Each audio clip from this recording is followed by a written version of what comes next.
back to the Dare to Love podcast. Today I'm joined with a very special guest, Terri Slide. Terri is a special education teacher with an absolute heart of gold. She's a coach, a teacher, an advocate, and an all-around inspiring woman of God with an incredible testimony. So welcome to the podcast, Terri. I'm so excited to have a conversation with you today. Thank you. I'm excited to share. So let's just start out by just telling my audience a little bit about yourself, how you grew up, what your relationship with God was like as a child and a teenager, and just kind of like the beginning stages for you. So the beginning for me, we moved to Georgia when I was 4, so I consider myself a Gwinnetian from Gwinnett. Went to school K through 12 here in Gwinnett County, and my family is incredibly close. I have an older sister and a younger brother, and growing up, we played sports. All of us played basketball, and we went to church every single Sunday. My family is very Catholic, and that was a big part of our upbringing, was attending Mass every Sunday. Whether we were in town or out of town, we would always go to the closest Catholic church and attend as a family. And so through the Catholic faith, I made my First Communion, confirmation, First Confession, all the sacraments through the Catholic faith. So that was a big part of my life, was my faith. And when I went on to college, I continued that pattern of going to Mass every Sunday. I went to school in Americus, Georgia, and played basketball at Georgia Southwestern College. And so found the Catholic church that was there and would go to Mass every Sunday. After college, I had a moment where I strayed from going to church regularly and would still attend with my family on holidays or if we were on vacation out of town and they were going. So it still continued to be a big part of my life, but more minimally, I didn't go on my own. Yeah. And that was a different time in my life. Yeah. My 20s and early 30s, I would say I had a period of time where I strayed and wasn't practicing my faith. Yeah, I think we all go through like a little moment like that for sure.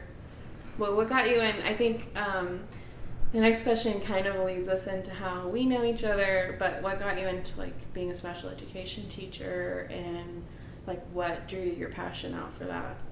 So growing up, I've always loved kids and babysitting, and my mom is one of 8 children, and so every summer we would have huge family reunions, and there were just kids everywhere, and I just was drawn to all the kids, wanting to be around all the kids all the time, and did a lot of babysitting through my younger years in middle school and high school. But my mom is a nurse, and when we were in school, she became the county nurse there in the school system where we worked, and it just so happened that the school that she was working at was connected to the elementary school that I attended. Mm-hmm. And she worked with all special needs students at that school that she was at. So when my school days were over at the elementary school, I would go over to her classrooms and get to see all those children. So I was also a peer helper in the school, helping with kids with special needs. So around 5th grade, I must have said to myself, I want to be a special needs teacher like these ladies that I knew and got to know at the school where my mom worked. And I never strayed from that. I always have had a passion for children and children with disabilities, and it just continued to grow as I got older and knew that I was going to college for that and stuck with it. And here I am, entering into my 25th year as a special educator. Yeah, that's awesome. Yeah, Terri and I know each other because she was my little sister's 6th through 8th grade teacher at Tequila Middle. So we just developed like a friendship, I think, and then over the course of the years, we've just gotten a lot closer and just close with your family and my mom and everything. So we definitely appreciate just, my sister loved your class. So I definitely I think the bond is strong because I know she loved you so much for me. So, but I mean, so you always pictured yourself being a special education teacher, and that's what you were able to accomplish. But what were some other dreams that you had for yourself that maybe did or didn't pan out the way that you wanted them to as you got older? I think as a woman, you just always, for me anyways, I always envisioned being married, having children, being a mom, especially because I love children so much. I never envisioned my life not having children of my own and not being happily married. So that was definitely a course that my life didn't take that I wanted it to take. I, had a period of time where I was not going to church and was dating a lot of the wrong kind of guys. Being an athlete and around athletes, I think I just had poor choices in men. And, they always say that your relationship with your dad has such an impact on who you end up dating. And I feel like that is very true for me. My dad was very, very hard on us, had high expectations of us. And I'm just a very sensitive and empath type of person. So I think that the reflection that had on my life for me was I always took it as I wasn't good enough, or I didn't deserve, and so I think that there was a period of time in my life where that was reflected in the men that I dated. I was choosing men that made me feel not good enough, that I wasn't, succeeding, and I wasn't worthy, so I took, time off from dating to come to the point where God changed my heart and aligned my heart with what His will was going to be for my life. So I can tell you about the time I took off from the dating. But another thing I can say that I didn't have in store for my career path that God had in store for me was coaching basketball, because I played through college and I love basketball. Basketball has been such a huge part of my life, but I never had aspirations to coach once I got done playing. I always felt like I was the player that the coach told you what to do and you went out there and you did it. I wasn't the XO player out there on the field or on the court. So I did not see myself being a coach at any point in time. But about 5 years into teaching at Tequila Middle School, the principal at the time called me into our office in the spring and said, "Hey, the basketball coach is leaving next year and I need you to take over the basketball program." And I looked at her and said, "I can't coach. Just because I played does not mean I can coach. And just because you coach doesn't mean you can play. They're not interchangeable." So, but she looked at me and said, "You'll be fine. You can do it." And I had to take on something that I didn't know was going to be in my path. And I just said, "Okay, God, if this is what you have for me, I'll do this." And so I took on coaching, and I'd been doing it for 15 years. So that was another part of my life that I really identify as a coach now after doing it for 15 years. And I didn't have that and didn't know that was going to be something God had in store for me. So that did take up a lot of my time. For 15 years, I was teaching, coaching, and I worked at a restaurant part-time too. So I didn't really have time to put forth into dating or finding the right guy to date. And the years just go by, and before you know it, I'm in my late 30s and I still haven't found my special someone. So yeah, those would be the two things I would say. Yeah, so lead us into the part of where you feel like God kind of led you into the purposefulness of being single and dating, like who God wanted you to be, like the type of man that God wanted you to be with. Right. So I had this pattern of dating a lot of the wrong kind of guys. And in my heart, I always knew that they were not guys that I would say, "Hey, I'm going to spend the rest of my life with this person." So I go to work one day, and my close friend at work, we've become best friends over the years. We've worked together for over 15 years now. She comes to work one day and she says, "Terri, I watched this Andy Stanley message and I really think you should listen to it." And it was a message about dating and whether you're married, single, looking, divorced, whatever your circumstances are, he kind of went over just different guidelines and advice for relationships. And at the end of it, he says, if you're single and you have a pattern of dating the wrong type of people, it was literally like he was speaking to me. And I said, "Oh, great. What is he going to say, that to do?" And he said, "I would challenge you to take a year off of dating and, commit to your relationship with Christ, commit to your career, commit to your family, commit to your friends, and just don't date at all. Just don't talk to anyone and get off the dating websites, do all that. So, of course, I had been on several different dating websites over the course of all these years. So I cried about it because I knew that God was speaking to me and I knew it was something I had to do. And, some of my close friends were like, well, maybe God just wants you to commit to 6 months, not a whole year. Just committing will be the right thing to do. Well, committing for 1 year turned into almost 4 years. And it was the best thing I ever could have done for myself. It was hard, but I knew it was the right thing for me to do. And I knew that God wanted to realign my heart and prepare my heart and,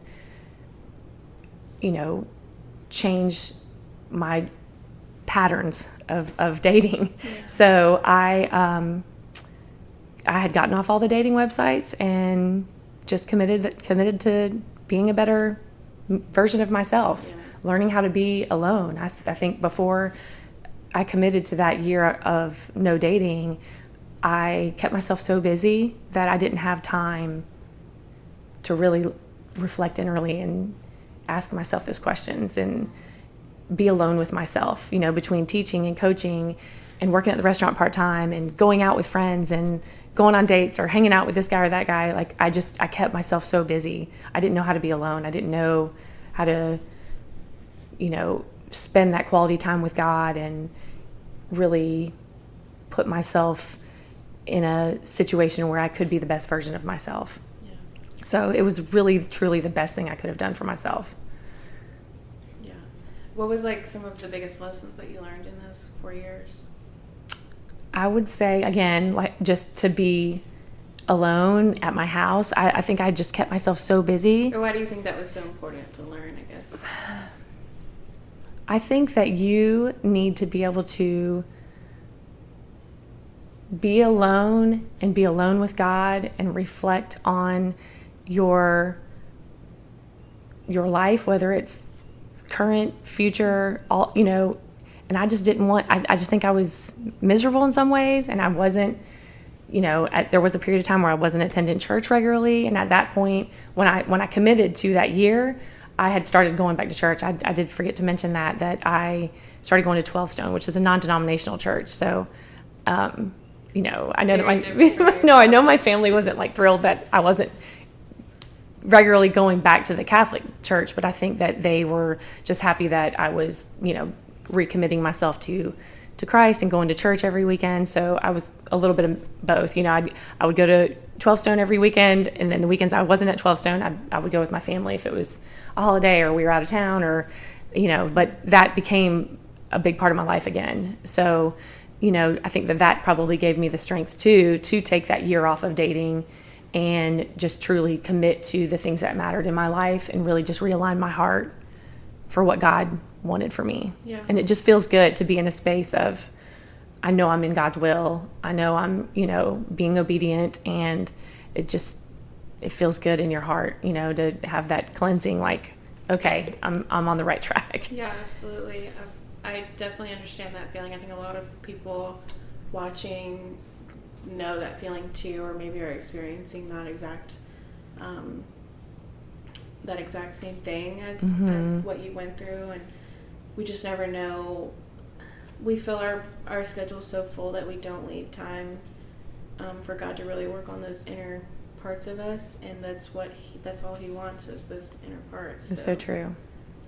So the exciting part is when you get to meet Kamara and kind of taking that 4 years off, and it prepped you for meeting your match and what that was like for you. Absolutely. And kind of just tell us a little bit about that. Again, I just feel like it's such a God story because, I took that time off of dating, which was really, really difficult. And I really didn't have, this end goal. It wasn't like, oh, I'm going to just start dating again. I think I did, try to do a little bit of dating here and there, but nothing serious. And then again, that same friend who made me listen to the Andy Stanley message came to work one day and said, Terry, my husband and I watched this little cheesy movie, and it was called Christian Mingle. And that was one of the dating websites I had done previously years ago. So she was like, it was just so cute. I want you to watch it because I think you would really enjoy it. It's, the acting's not great or whatever, but it's a cute movie. So I ended up watching it, and it was really sweet and cute. But in that moment, I said, man, it just makes me want to get back on that dating website I used to do. So I went on my phone real quick and just downloaded it, re-downloaded it, and then logged in. And Kamara was one of the first profiles I saw. And so immediately as I saw the picture and thought, wow, that's a really, really good looking guy. But I know the way that it works with those dating websites is it's a really attractive picture, and then there's not really a lot of substance in the bio or the profile, or the bio or the profile is really good and either they don't have a picture posted, or maybe you're not that attracted to the pictures. So I thought, wow, he's a really attractive guy. And so I said, let me read what he said in his profile. Read the profile and was blown away. I said to myself, this has got to be the absolute best profile I've ever seen. And I broke a rule with him, because one of my rules when I was on those dating websites is that I would never initiate anything. And in that moment, I thought, I have to give this guy like some kind of shout out or credit. And so since I wasn't a paid member on Christian Mingle, I couldn't communicate with him, but the only thing I could do was so I thought the only thing I could do was just like his profile, basically. And so to me, I felt like that was initiating, but if I'm like liking something that someone else did. So I thought it was innocent in that moment, and on his profile it said that he was a baseball coach, and my mind immediately said, oh, he's a teacher and a coach just like me. And he lived in Arizona. So I thought, this is innocent. He lives in Arizona and he's divorced with 2 kids, and he's not going to uproot his life and come to Georgia, and I am not about to uproot my life and leave my family and friends and go to Arizona to be with this person. So the chances of this ever turning into anything is very slim. So I thought, let me just like his profile and give him a little shout out. So I did that. Well, like within the hour, he sent me a message, and I said to myself, oh, that stinks. I'm not going to be able to read the message because I am not about to be a paid member on this dating website again. I just really did not want to go back into that the dating apps like I had for so many years before. So I knew that when I went to click on the message, it was going to say, oh, to read this message, you got to pay to be the member, pay to be a member. But I clicked on it and it let me read it. And so my initial thought was, I think I might have just subscribed to another month and they charged my credit card if it's still on file or whatever. And so it let me read the message that he wrote. And it was just a real sweet message. So I thought, well, I'll try to respond back.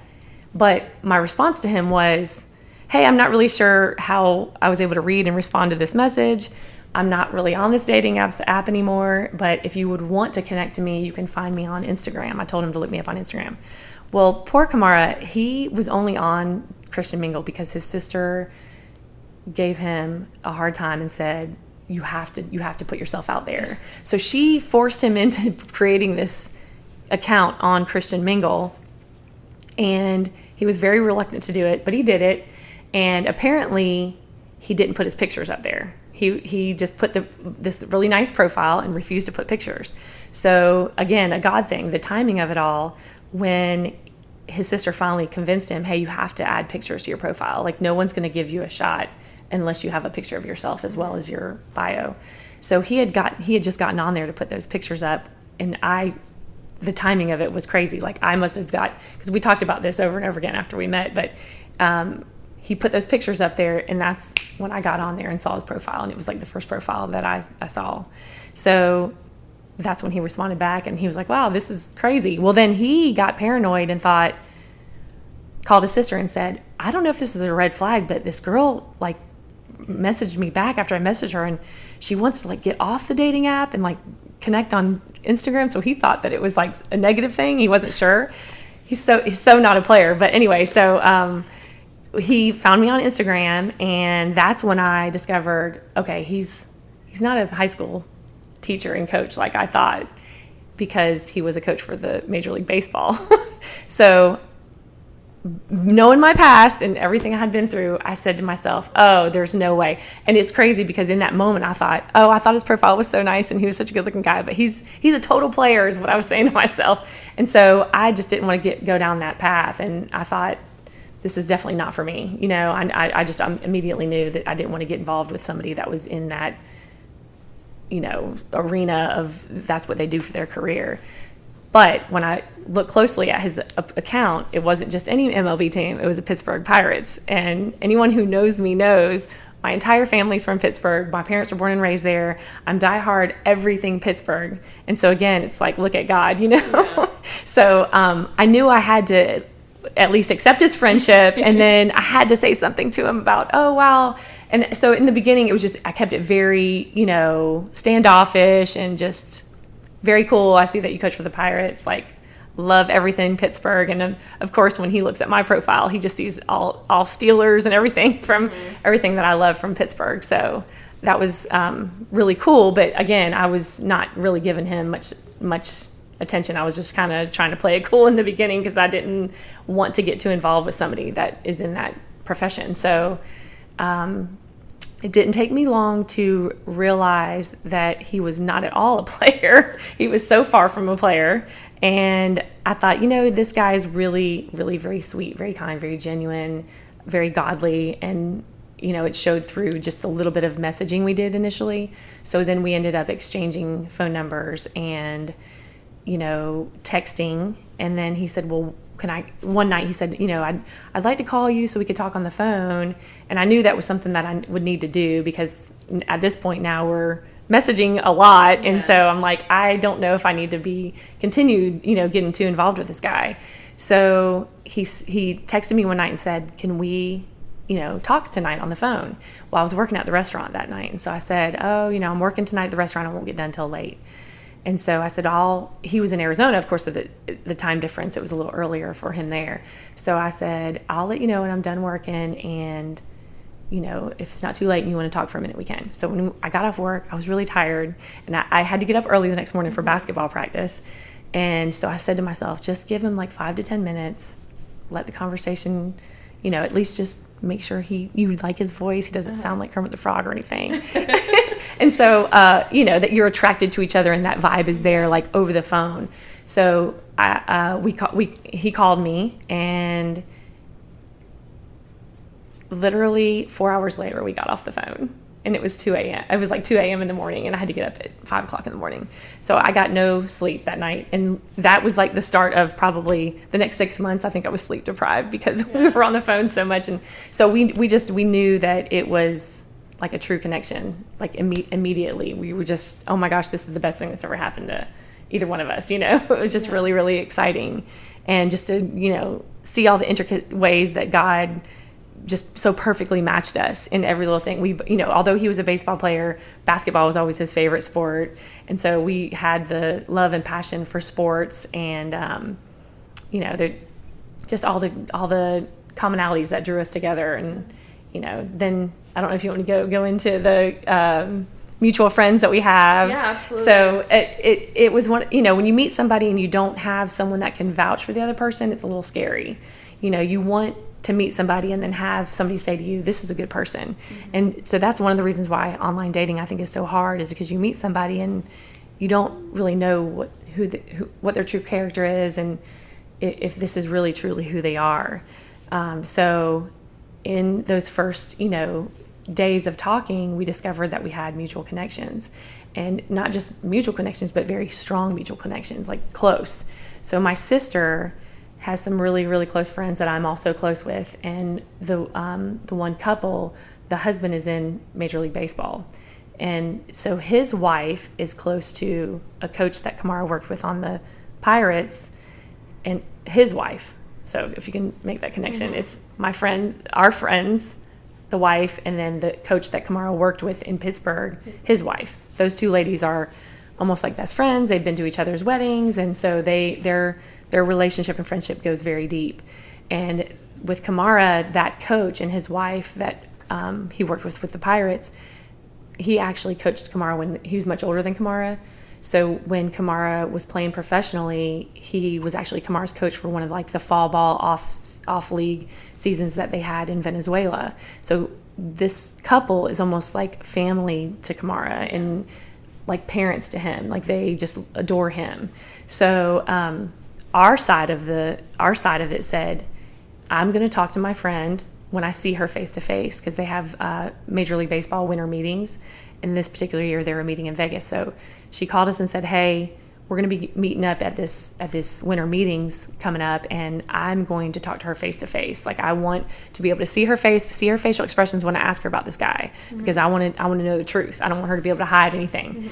So when they finally met up, and she said, you know, to Kamara's side, the lady, she said, I have a close friend of mine that's dating someone that you know, and I want you to vouch for that person. I want to know everything about him or whatever. She said, well, who is it? And then as soon as our friend said, it's Kamara Barti, she said, she got very defensive and said, oh no, I need to know who this is that's trying to date him.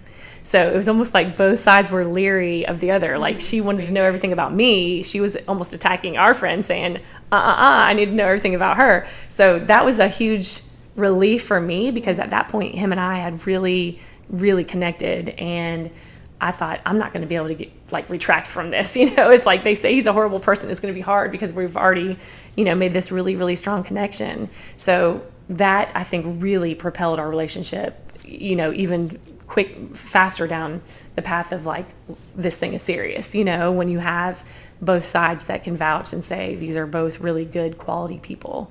So that was really nice. Yeah, that's awesome. I think it just speaks to, like, just like you said, like the God connection that you guys had, and that just gives, I think that should give a lot of people hope, because it's like, it's not fun to date. It's so hard. And like, you know, online dating can feel so disingenuous. So I think the fact that like God was so present in your like online dating with Kamara, like that, it just should give a lot of women out there a lot of hope that, you know, our Boaz is out there. For sure. And God's connected to it.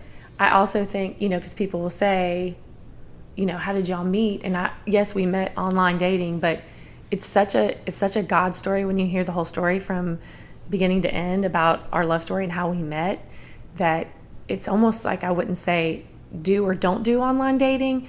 It's almost, you just have to trust God and trust the process. If something is meant to be, and you're meant to be with somebody or meet somebody, more like get in alignment with God and what his will is for you, and that will come, you know, in the right timing. Because that's all I have to say is that, you know, I surrendered all of that to God and said, okay, God, do this. And then all of these things happened. And, you know, you just have to trust that God's plan is perfect and his timing is perfect. And if it's meant to be, it will be. So whether you're online dating or not, or, you know. And I love that, because it didn't happen overnight for you. And, you know, it took, you intended to take 1 year off, ended up taking 4.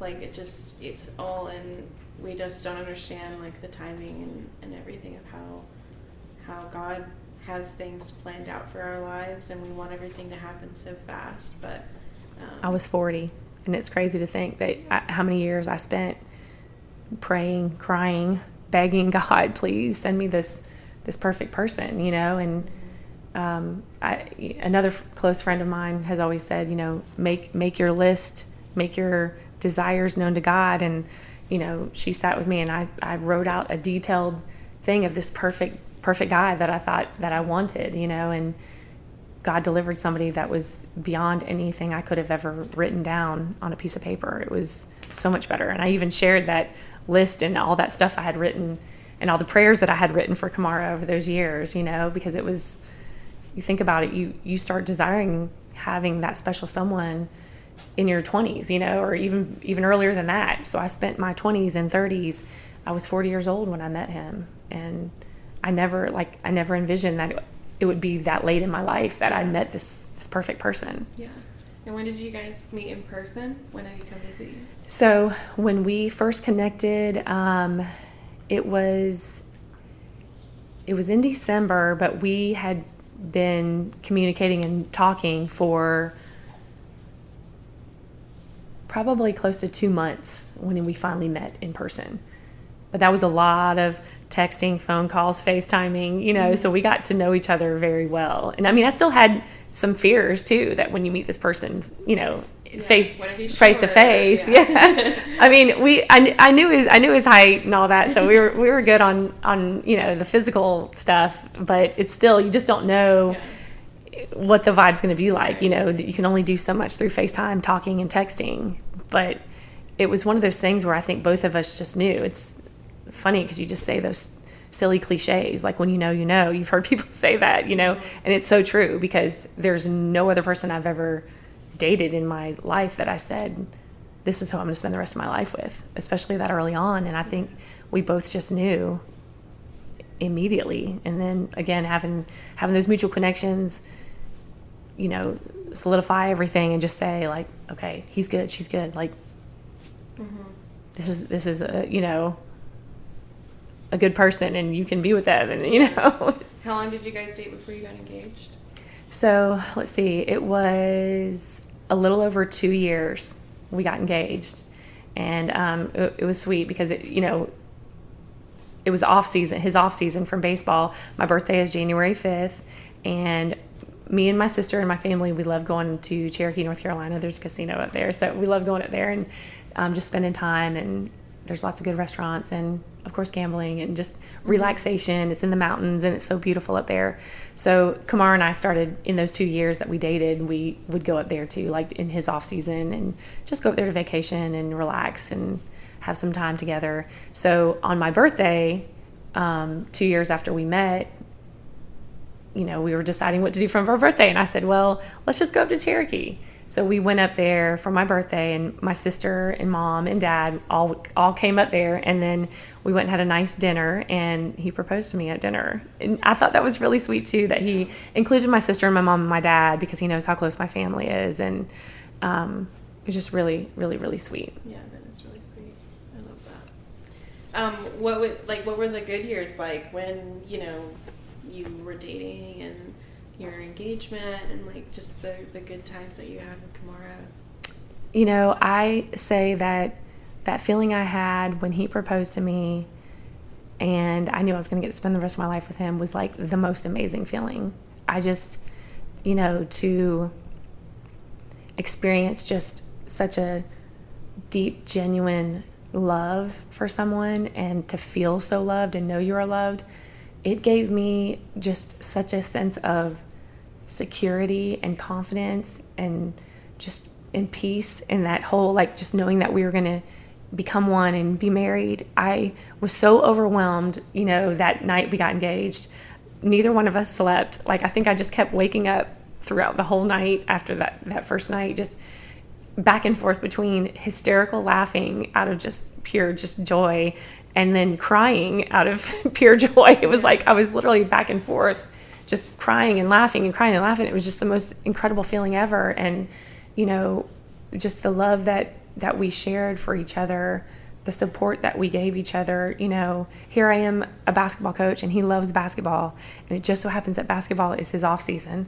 So, he loved to be home in those 4 months that he had off, and be so involved in helping me coach basketball, and he was so passionate about it. And I think, how lucky was I to have a professional coach in my ear giving me advice and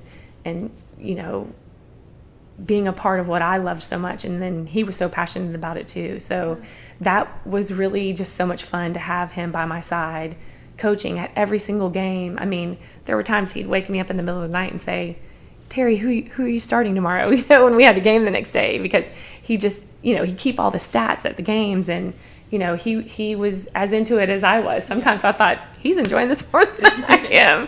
So, he loved sports. He loved basketball. He loved being a part of the basketball teams that I coached over the years. And then, the other thing that him and I got into was playing tennis together. I had some experience playing in the past, but it had been a while since I'd played. And he's just a super athlete. He can do anything, he's good at everything he does. So I said, you should, try tennis. And he had played a little bit when he was younger. There was a kid in his neighborhood that was a tennis player that I would always grab him and get him to play him one-on-one in tennis. So, whether he had experience in tennis or not, he was going to be good. So we also did that, in the off season, we'd sign up and play tennis together. And then you have to remember too that after we met, COVID hit, and so baseball was kind of canceled. And at that time, he was over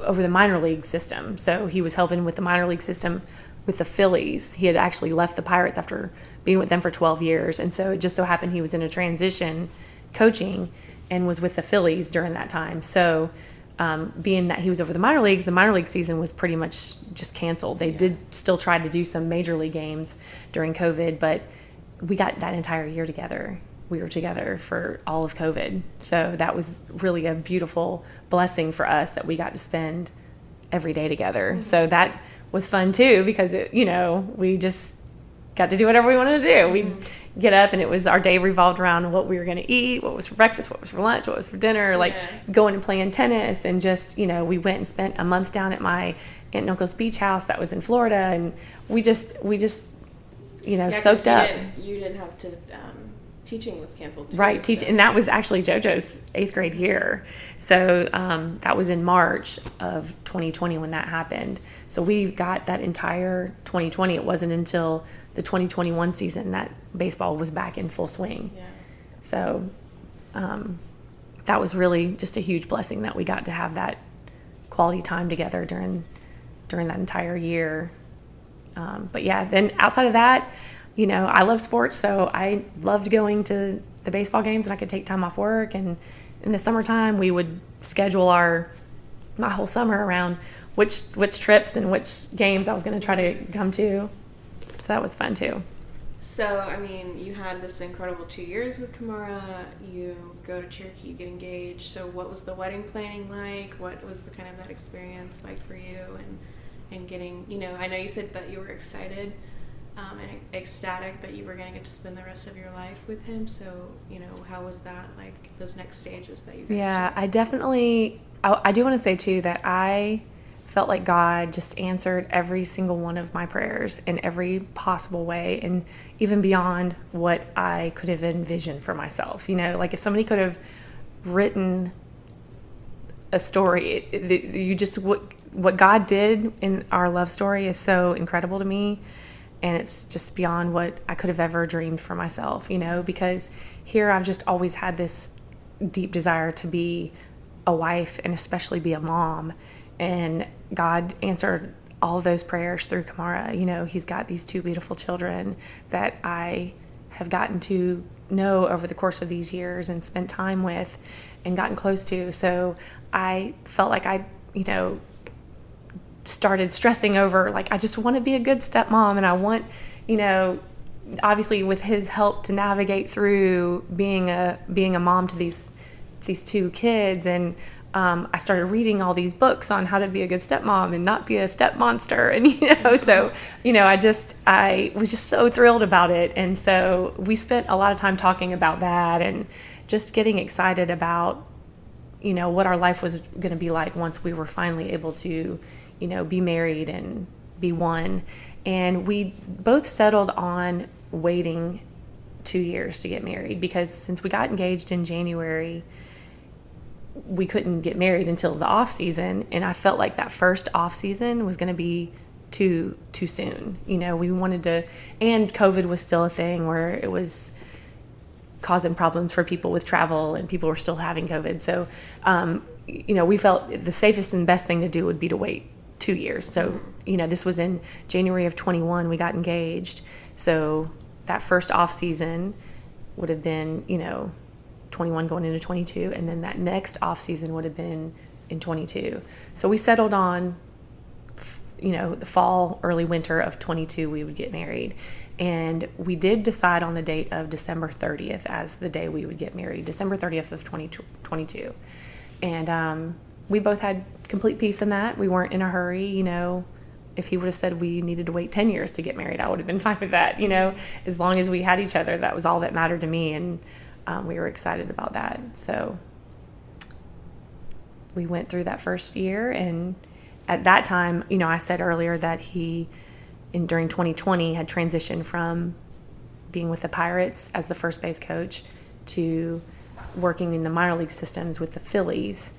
And then he ended up, through all the COVID stuff, I think there was just a lot of changes within the league, and things were happening with the minor league teams too. So he ended up going from the Phillies to the Tigers, which is such a beautiful thing. And another little God wink in my story is, Kamar made his professional debut playing with the Detroit Tigers. So he was so excited to get to go back and be a Tiger.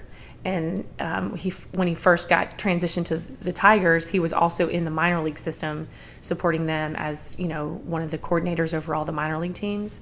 So that's how it began.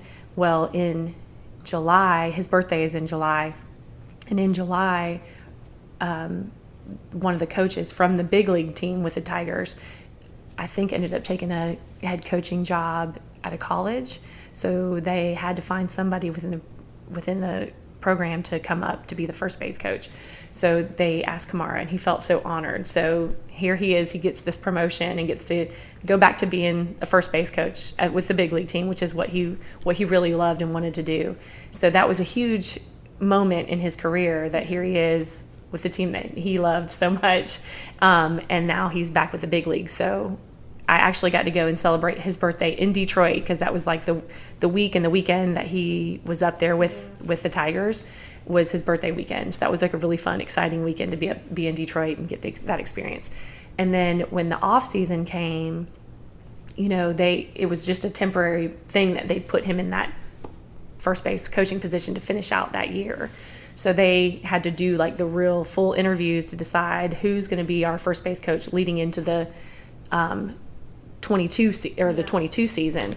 So, he was really nervous, and I remember just feeling the stress of what do we want to happen here? And selfishly, there was a part of me that would have been okay with him staying in the minor league system, because as the coordinator for the minor leagues, his schedule is a little more flexible, and he can come home between trips to visiting the different minor league teams around the country. Yeah. So selfishly, I knew that I would get more time with him and he'd be home more. But obviously, in celebrating him, I wanted that opportunity for him to get to go and do what I knew he really wanted to do. So there was like this period of time just waiting for, the head coach, AJ Hinch with the Tigers, who was he going to pick to be this first base coach? And he kept telling Kamara, we're just going to go through the interview process and decide. And I came home from work one day, and he had the biggest smile on his face. And I knew as soon as I saw his face that, he had gotten the news that he was going to be the chosen one for the 2022 year. That, I guess AJ came to him and said, we've interviewed everyone, and I just keep circling back to you. And I just think that you're the guy, you're the one I want going into the 2022 year. So that made Kamara feel like so loved and so chosen, that he was, he was the one that he had picked after all the interviewing process. And I just remember thinking, this is the happiest he's ever been in his career. He was with the team he loved, and he was with somebody who loved and appreciated him as a coach and chose him, So that was just a really beautiful thing, that he got to be with the Tigers, and he knew going into 2022 that he was going to be the first base coach, like officially. Yeah, and he was with a partner that supported and loved him. Oh, for sure, for sure. It was just, life was looking good, So, I know the end to your story. The audience doesn't know the end to your story. But, everything seemed so perfect, and then it wasn't. And so I do want to ask you kind of to go into a little bit of detail about the events around his last moments, and just sort of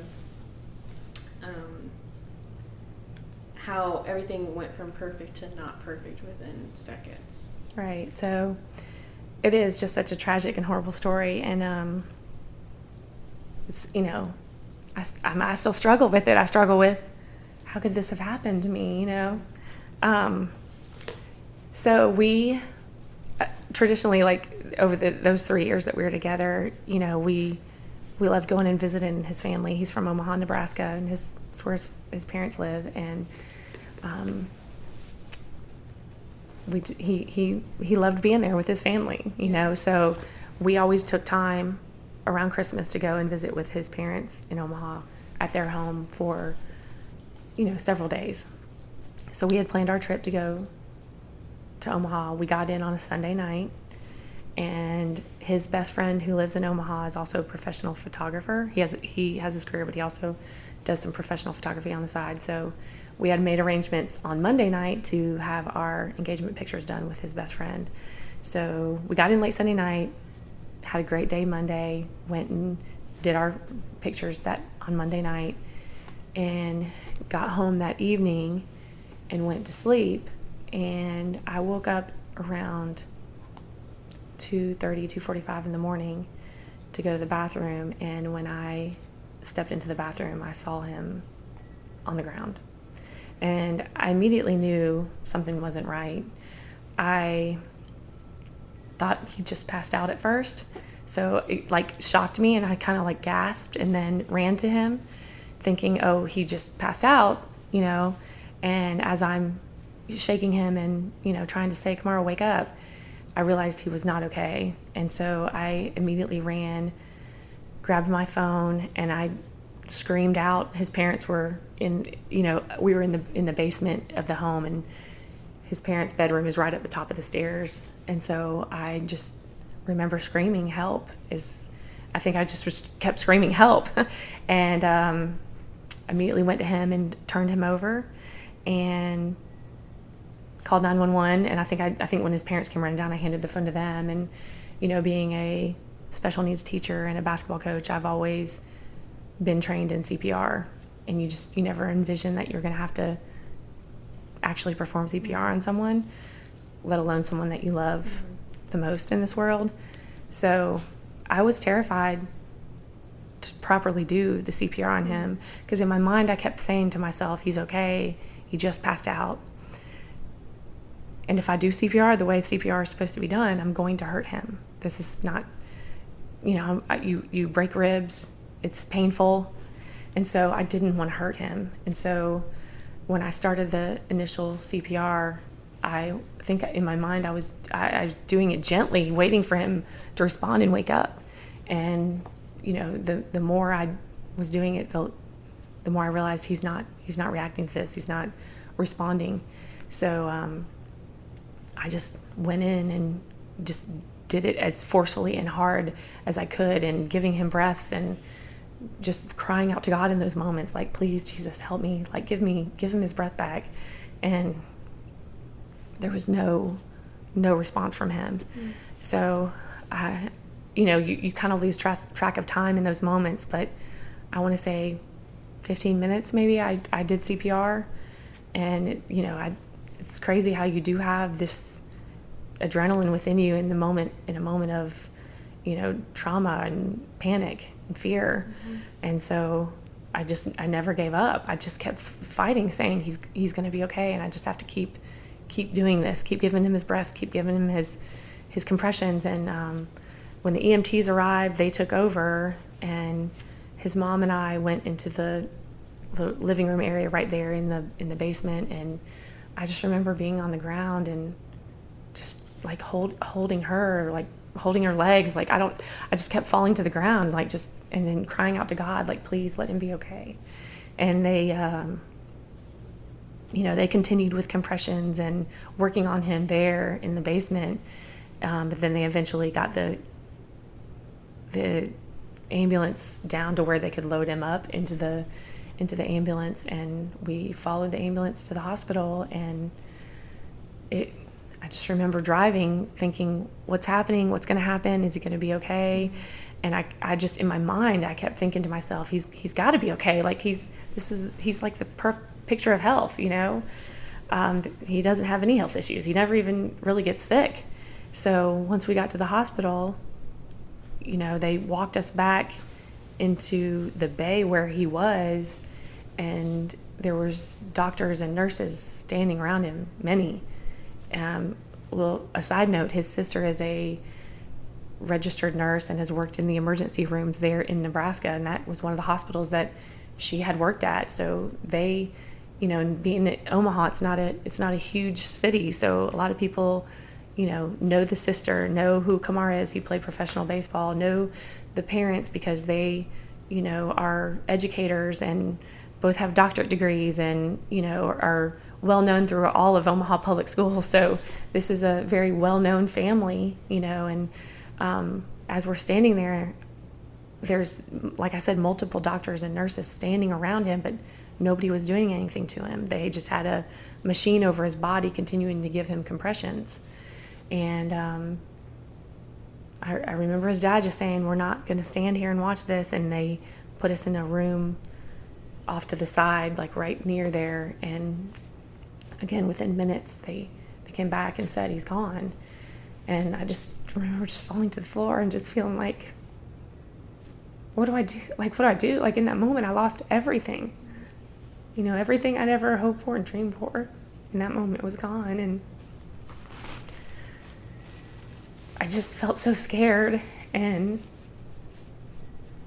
you can't help but feel like you were to blame some kind of way. Like, I just remember thinking, like, I could have gotten to him sooner. Maybe I didn't do CPR well enough just to help save him. I just kept feeling like there was something I could have done. You know, if he did pass out, maybe I didn't, make sure he ate or drank enough the day before, because I always said, like, I never had any children of my own. And I just treated him like the baby I never had. So I cared for him so deeply. And I just always wanted to make sure that he had everything. And so in that moment, I just felt like there was something I could have done that would have changed this outcome. And in that moment, we didn't know what happened to him. We were all so confused. And so you have just a million things running through your head. What happened to him? What happened to him? What happened to him is all I kept thinking.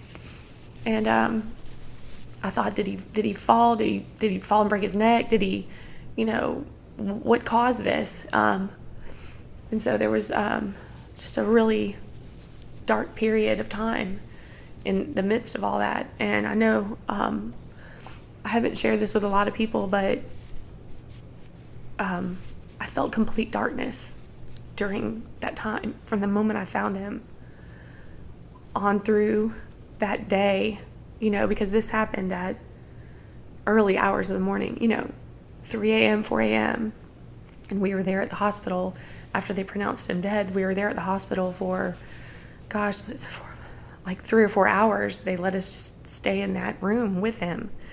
And, it was like I was on one side, his mom was on the other side, his dad was at his feet, his sister eventually made it to the hospital, his aunt, his dad's sister came, and it was just us there with him and just holding him. And, I'm there holding his hands and just kissing on him. And I'm thankful that I had that time to be with him. And, it didn't feel rushed to say, okay, well, he's gone, like, take him away, but it was just this time of just complete fear and darkness, because I didn't know what happened. And I was so desperate in those first hours after him passing, just to know, like, where is God in all this? And did God know? Like, did God know that this was going to happen, that this was going to be the moment, Because it's almost like you forget everything in those moments of complete fear. You forget who God is, and you forget all those things that to be true about God and about what he tells us, through the Bible. And I just was desperate for answers. And I felt like I was crying out to God in those moments I found him, in those moments when we got to the hospital, on the way to the hospital.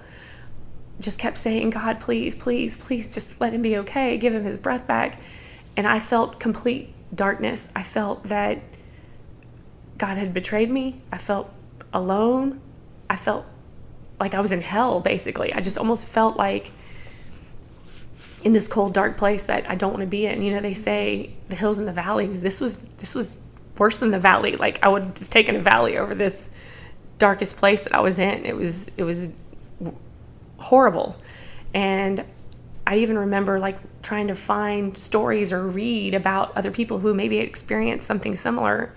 And there was nothing. Like, it was almost as if when I read other people's stories that have had similar experiences and had faith, it's their story says, oh, well, I felt God's closeness, or I felt comforted by God in that moment. And I did not. I felt absolutely terrified in those moments. And,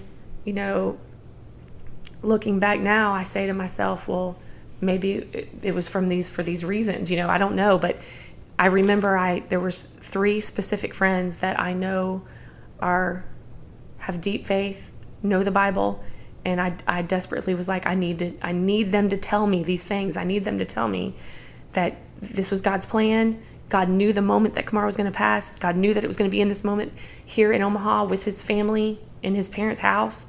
It just seemed so surreal to me, and that it just couldn't be the end. It couldn't, did God know the moment I met Kamar that this was going to happen on this day? You don't have answers. So that night after he passed away, I will say my sister immediately got on a plane and came to Omaha to be with me.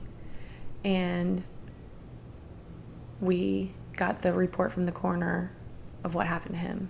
And we were all so just speechless and dumbfounded with the results of this autopsy, that he had a large tumor on his brainstem that for whatever moment in that night, in the middle of the night when he got up, it grew, it moved, it shifted, and it cut off his spinal fluid and killed him instantly. And it was just so shocking to hear this, that that's what happened to him, because nobody knew. There was never a sign, never a warning. The coroner even said there were calcifications on the tumor that meant it had probably been there his whole life or since birth or early on.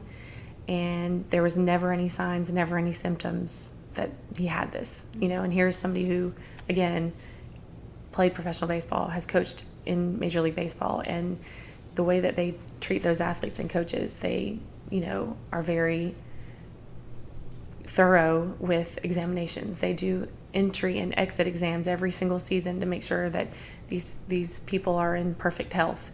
And he always was. He was always in perfect health. There's never any indicator that this was happening, that he had this tumor on his brainstem. I think the only way that anyone would have known is if they had done a brain scan, but there was never a reason to do a brain scan because he was always perfectly healthy. Yeah. So I did have, a wave of peace come over me, just knowing that there was nothing anyone could have done. That, okay, God, this was, you knew this was there, you knew this was going to happen. I could say to myself, there's nothing I could have done differently. Even the coroner said he could have been sitting in a neurosurgeon's office in the moment that happened, and there's nothing anyone could have done to have saved him in those moments, and also the fact that this tumor was on his brainstem. It's not really in an operable place. So, it's so bizarre to everyone that this happened to this person that, everyone just loved so deeply.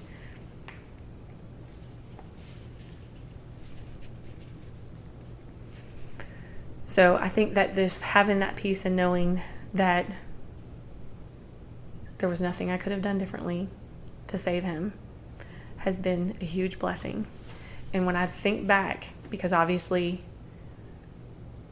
I know God was with me, I asked myself, why did I feel such extreme darkness in those moments?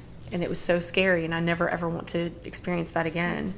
I say, was it that maybe my soul and my body knew that he was gone in that moment that I found him, but my mind refused to believe it, and just that disconnect of those things just had me in this blank space.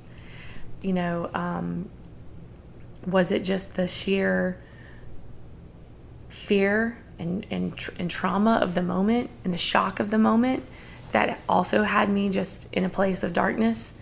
And also just asking myself, thinking that when those moments I found him, or once they pronounced him dead, was there something I could have done to prevent this? Mm-hmm. I think just all of those factors maybe just weighed heavy on me and weighed over me, and like I couldn't feel and see clearly and all those things. It was like I was just in this black fog, but I still don't have answers for why, but I obviously know now, and in those hours and days after his death, I know that God was with me. It will bring me to my knees every day to think about the fact that God took him when and where he did. That we were together in Omaha. I was with his family, and I had them there with me, or that Kamar wasn't alone on, traveling, coaching baseball. and it happened. So, I'm forever thankful that we were all together, and as horrible as it was to be the one to try to save him and, do CPR, I know how I am. I wouldn't have wanted anyone else to have found him and done that but me, even though I'm having to suffer the consequences of the trauma that I experienced that night. I'm thankful that we were all together and that we were able to hold him and love on him during that time. Yeah. And be together, as a family. How long do you think that you experienced that dark feeling? So, I want to say immediately from when I found him, the moment I found him, to later in that day, I didn't sleep at all. I couldn't sleep. And so I want to say my sister arrived late that afternoon. I called her at probably, we probably got home to the house around 6:30 or between 6 and 6:30 in the morning, maybe. Again, this might not be perfectly accurate, but I immediately had called my mom or called my sister, and that was the hardest phone call I've ever had to make. Emotionally, how do you even fix your mouth to say these things, So that was a really, really difficult phone call to make, to call my sister and tell her that Kamara was gone. And she just, I just remember her screaming, and she thankfully called my parents to tell them, so I didn't have to make 2 phone calls. I just made that one call to her, and then I called my best friend that I work with to let her know, and they kind of let all my work world and friends know, and then my family. And so my sister got on a flight and came to me, and I think that during those hours of waiting for her to arrive, that's when I was so thankful that people were reaching out to me, people that were getting the information and found out what happened. My closest family and friends, that's what really kept me going, was those phone calls and text messages that kept coming through, and then getting to talk to my friends that I know have faith, that I was leaning on them during those hours to help give me those promises and reminders from God that he knew, he knew this was going to happen. And whether you believe right now or not, he knew that this would happen to you, and he's prepared you for this. And so, I think that I started coming out of that darkness and that fog, in those moments of just being alone, in a fetal position, on the couch, just, almost too shocked to even cry. I just was, just laying there, just in my thoughts and trying to pray, and the in-between phone calls and text.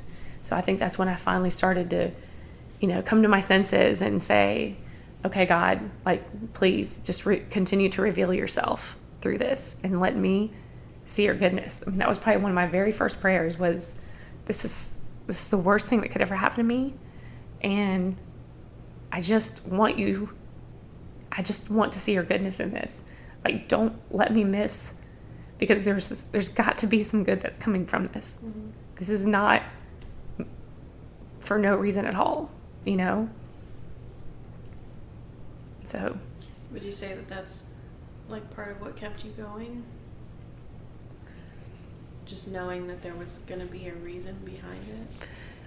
Well, I think I think in my mind I had to accept that this was God's will, and that there's a bigger purpose. It's not just about me. It's not just about his children and his family and closest friends that just love this man so much. Mm-hmm. There's got to be a bigger purpose behind all this. And I've even said, if just one person makes it to heaven because of what happened to him, then it's worth it. I have to be okay with that. I have to be okay with what God will use for good, what good will come from this tragedy. I might not know on this side, but I have to be okay with knowing that God will use this for good, even though it's such a horrible tragedy for me.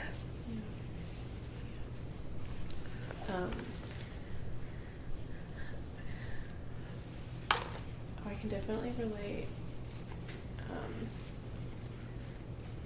Do you feel like your faith wavered, or you lost faith after Kamara passed, or was it, after this darkness feeling, it was like you were able to, even by the thinnest thread, hold on to what you had? No, I can definitely say without doubt that I did not ever lose faith. I had that period of darkness that was terrifying and very scary for me. And I felt very abandoned by God in those moments, but I also knew in my heart that there was no way I was going to survive in those early, minutes, days, weeks, months. There was no way I was going to survive without him, and I knew that.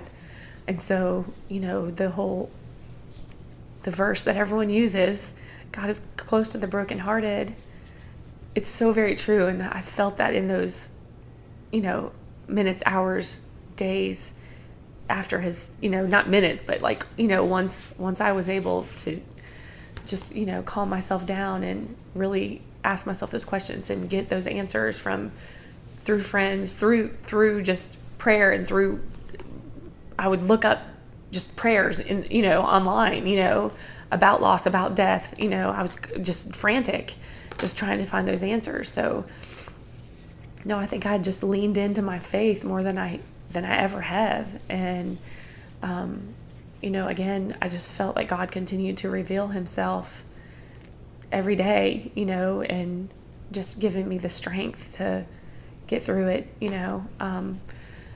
Another thing was that I was in the middle of a basketball season, and ironically, that was the first undefeated season I had ever had in my career. My team was undefeated. This was because this happened over Christmas break, and I never had a team that was undefeated come Christmas break. And I remember that Kamara had said at the beginning of that season, "This team is special. This team is gonna go far." And I think, and I had never won a championship either. So, I thought this is it. This is gonna be the year. And I think getting back to the real world and having to go back to work and go back to coaching, I remember I kept saying, "God, why would you give me this best basketball team I've ever coached has gone undefeated in the midst of this horrible tragedy?" And, once I got past that season, that basketball season, God revealed to me. And I think that what he he was saying is, Terri, if you didn't have this amazing team to go back to that was undefeated, you might not have gone back. It was almost like God just perfectly aligned everything for me to give me the support from my family and friends, from my basketball team that year. It was, I felt his love. I felt his arms around me in those days, weeks, and months right after, and I'm just forever thankful for the strength that I drew from all of that to continue moving forward. I mean, it's almost like you just don't even have this. Yeah, it's like it truly is supernatural. That's all you can say, is that God gave me the strength every day to get up and push on, because I was broken. I mean, I was shattered in pieces. And, I know that God has gifted me with this talent of no matter what I'm going through and what I'm feeling on the inside, I kind of just always am able to present as if I'm okay, and I think that a lot of that is being an empath and caring what other people feel and think. I don't ever want to make people feel uncomfortable. So I think I just internalized a lot of things and dealt with my sadness and depression and grief and PTSD through counseling and through my sister and my closest friends and family.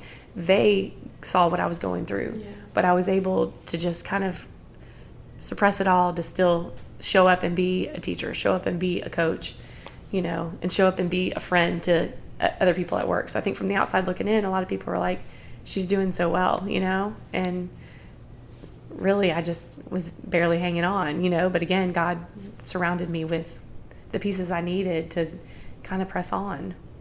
Yeah, I think that's,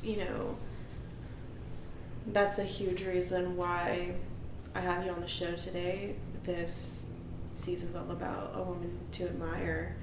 And I think the fact that you did draw to your faith during this incredible tragedy that happened to you is definitely an inspiration. It's definitely something to admire for other women, other people that are going through very similar situations as you.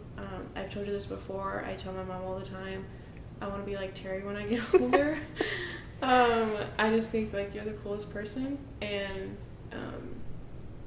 watching you go through what you've gone through, and then shortly after going through my own tragedy of losing my sister, it almost has like bonded the three of us, For sure. you, my mom, and me and Gina, the four of us, to just, we understand each other in a different way. And it took, my story's different. It took me longer to kind of go back to my faith after my sister died, but what an inspiration you are, and what an amazing quality as a woman to rely and lean on God during a time of suffering. I think that's something that's beautiful. It's something that to be admired and to be celebrated.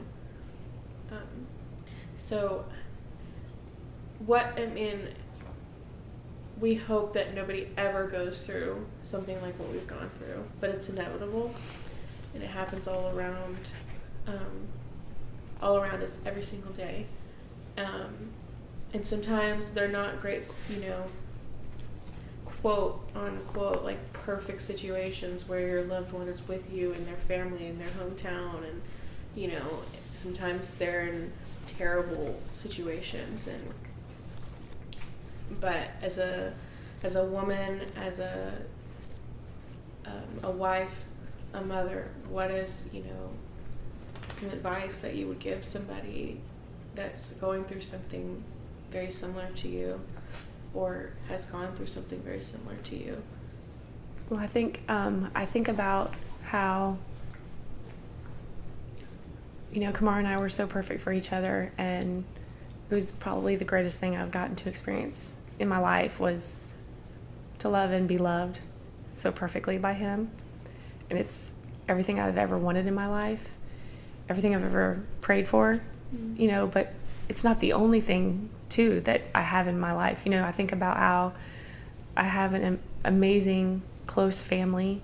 I have wonderful friends, and I love my career, and it's like you can't just have this horrible thing happen to you and say, I give up on all of it. I have people that need me. I need them and they need me, and I have to keep pressing on, and God still has me here. I still have to live out what God's plan is for me and continue being a light for him in whatever way I can. My story's not over, and I always say too that I find that love and that strength through my family, my friends, and my career. I get to go to school every day, and God shows me love through my students every day. I say all the time, I get to teach angels here on earth.